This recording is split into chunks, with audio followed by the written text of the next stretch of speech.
Fundamental law in electrical engineering, it states that voltage is proportional to current multiplied by resistance. In short, V equals R times I. This is the definition of the Ohm's law. And it is the most fundamental law of electricity. The V stands for a voltage, which means the potential difference between two charges. In other words, it is a measurement of work required to move the unit charge between 2 points. When we see a value such as 10 volts, it is a measurement of potential difference between two reference points. Normally, the 2 points will be positive 10 volts and 0 volts, also known as the ground.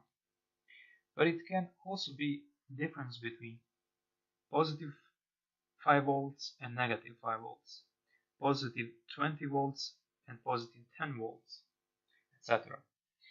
In the field, you might heard the term common grounds, which refers to each device in a system using the same 0-point reference or ground to ensure the same potential difference or voltage is applied throughout the system. The next component of Ohm's law is current, the units of which are amperes. In the formula, current is represented by the very logical choice of the letter I. As mentioned previously, current is the measurement of the flow of charge in a circuit. This leaves us with the letter R, which represents resistance. Electrical resistance, measured in ohms, is the measure of the amount of current repulsion in a circuit. Simply, resistance resists current flow. When electrons flow against the opposition offered by the resistance in the circuit, friction occurs and heat is produced. The most common application for resistance in a circuit is the light bulb.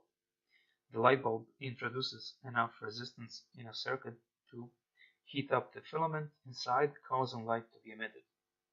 Resistance in a circuit can also be helpful when needing to alter voltage levels, current paths, etc. Resistors are self-contained packages of resistance that can be added to a circuit and are commonly used to divide voltage levels.